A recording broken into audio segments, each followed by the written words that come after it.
Praise the Lord. I'm Amrita Joseph Sikvera. I'm so happy to be with you. And now we are going to meditate.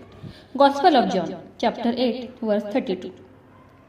Yohan शुभ वर्तमानाचा 8वा अध्याय 32वे वचन आज आपण पाहणार आहोत. तुम्हाला सत्य समजेल व सत्य तुम्हाला स्वतंत्र करेल. हालेलुया.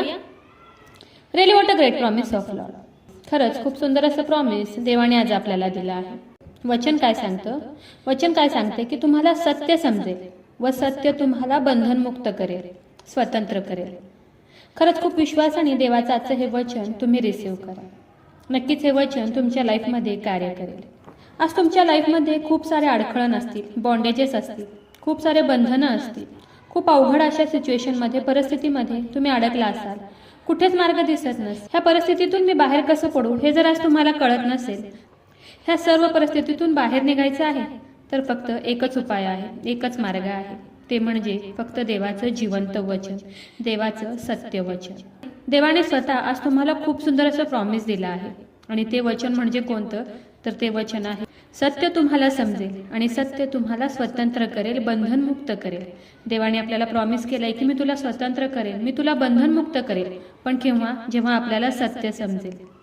आणि सत्य काय आहे? तर सत्य काय आहे? तर ते देवाचं वचन आहे, देवाच्या मुखातून निघालेलं वचन आहे. बायबलद्वारे देवाने जे काही वचनं आपल्याला दिली आहेत ती सत्य आहेत. आणि ज्या वेळेस तुम्ही सत्य समजून घ्याल, देवाचं वचन समजून घ्याल, देवाच्या वचनावर विश्वास ठेवाल, देवाच्या वचनावर प्रेम कराल, देवच माझं सर्व काही, देवाशिवाय माझ्या लाईफमध्ये काही इम्पॉर्टंट नाही, ज्यावेळेस तुम्ही असे म्हणाल त्यावेळेस काय होईल? तर तुमची संपूर्ण परिस्थिती बदलून जाईल. कारण की तुम्हाला सत्य कळालं आहे, देवाचं जिवंत वचन कळालं आहे. आणि ज्याला सत्य कळतं, ज्याला देवाचं वचन मिळतं, तो बंधनात राहू शकत नाही, त्याच्या लाईफमध्ये अडखळण राहू शकत नाही, कोणतंही बॉन्डेजेस त्याला अडवू शकत नाही. का? तर त्याला सत्य समजलं आहे आणि सत्य देवाचं वचन आहे. आणि ज्यावेळेस आपल्याला सत्य समजतं त्यावेळेस सत्य आपल्याला बंधनमुक्त करतं. देवाचं वचन आपल्याला बंधनमुक्त करतं, स्वतंत्र करतं. प्रत्येक संकटातून, अडचणीतून, अडखळणातून देवाचं वचन आपल्याला बाहेर काढतं, बंधनमुक्त करतं, स्वतंत्र करतं. म्हणून वचन काय सांगते की सत्य तुम्हाला समजेल व सत्य तुम्हाला स्वतंत्र करेल, बंधनमुक्त करेल. हालेलुया. आज तुम्हाला बंधनमुक्त व्हायचं आहे, स्वतंत्र व्हायचं आहे तर फक्त देवाच्या वचनावर तुम्ही आज विश्वास ठेवा. सतत देवाच्या वचनाला क्लेम करा. रात्रंदिवस तुमच्या मुखाने देवाचं वचन घोषित करा, देवाच्या वचनाला क्लेम करा आणि देवाचं वचन नक्कीच तुम्हाला स्वतंत्र करेल, बंधनमुक्त करेल. कारण की देवाचं वचन हे जिवंत आहे, देवाचं वचन हे सत्य आहे, देवाचं वचन हे सक्रिय आहे आणि नक्कीच देवाचं वचन तुमच्या लाईफमध्ये आज कार्य करेल. म्हणून खूप विश्वासाने आजचं वचन तुम्ही रिसीव्ह करा.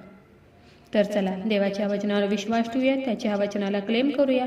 नक्कीच ह्या वचनाद्वारे देव तुम्हाला खूप खूप आशीर्वादित करू. खूप जणांना देवाच्या ह्या जिवंत वचनाची गरज आहे. म्हणून खूप जणांपर्यंत तुम्ही देवाचं हे सत्य वचन शेअर करा. देव तुम्हाला खूप खूप आशीर्वादित करू. शाल वी प्रे? Hallelujah, hallelujah, hallelujah. स्तुतीस पात्र, स्तुतीस योग्य देवा, धन्यवाद देते. हात उंच करून तुझी स्तुती, तुझं गौरव करते ईश्वराजे. तुझ्या नावाला मान, महिमा, गौरव आता आणि सदा सर्व काळ असू दे ईश्वराजे. सुंदर अशा दिवसासाठी प्रभू ईश्वप्पा मी खरंच तुझे आभार मानते ईश्वराजे. हो देव बाप्पा, सुंदर अशा वेळेस देव बाप्पा खूप सुंदर, खूप गोड असं प्रॉमिस प्रभू ईश्वप्पा तू आज आम्हाला दिलं, उपकार मानते ईश्वराजे. हो ईश्वराजा, तुझं वचन सांगतं प्रभू ईश्वप्पा की सत्य तुम्हाला समजेल व सत्य तुम्हाला स्वतंत्र करेल. खरंच प्रभू ईश्वप्पा खूप सुंदर असं प्रॉमिस प्रभू ईश्वप्पा तू आज आम्हाला दिलं, उपकार मानते ईश्वराजे.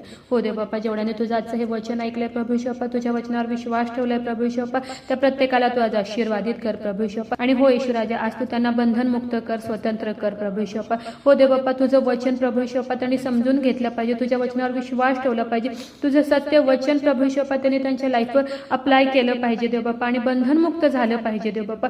अशा सर्व गोष्टी तू आज घडवून आण प्रभू ईश्वप्पा. हो ईश्वराजा, माझा विश्वास आहे ईश्वराजा, तू माझी प्रार्थना ऐकली.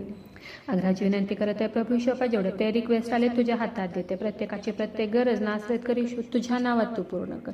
अग्राची विनंती करत आहे प्रभू ईश्वप्पा, जेवढे लोक आजारी, त्रासात आहे, संकटात आहेत, हॉस्पिटलमध्ये आहेत प्रभू ईश्वप्पा, व्हेंटिलेटरवर आहेत, कोमात आहेत प्रभू ईश्वप्पा, त्या प्रत्येकासाठी विनंती करत आहे. तुझं स्वर्गीय सामर्थ्य तू त्यांच्याकडे पाठवून देतो बाप्पा आणि तू त्यांना स्पर्श कर आणि बरं कर प्रभू ईश्वप्पा. आग्रहाची विनंती करत आहे प्रभू ईश्वप्पा, जेवढ्याने तुझाचे वचन ऐकले, तुझ्या वचनावर विश्वास ठेवले, तुझ्या वचनाला क्लेम करत आहे, ह्या प्रार्थनेमध्ये तुला हाक मारत आहेत, ओरडत आहेत प्रभू ईश्वर बाप्पा. हो ईश्वराजा, त्या प्रत्येकासाठी आग्रहाची विनंती करत आहे. हो देव बाप्पा, त्यांच्या शरीरामध्ये असलेल्या सर्व रोगांना मी नासरेतकर येशू ख्रिस्ताच्या नावात आज्ञा करत आहे, कमांड करत आहे. शरीरातील सर्व आजार, दुग्न, व्याधी, रोग प्रभू येशूच्या नावात आज निघून जाऊ दे. नासरेतकर येशूच्या नावात आज शरीरातील सर्व रोग निघून जाऊ दे. हो देव बाप्पा, तू त्यांना स्वतंत्र कर. हो येशूराजा, तू असताना बंधनमुक्त कर प्रभू बाप्पा. हो येशूराजा, दया कर, स्पर्श कर आणि बरं कर प्रभू बाप्पा. माझा विश्वास आहे येशूराजा, तू माझी प्रार्थना ऐकलेली. I pray in the name of Jesus. Amen.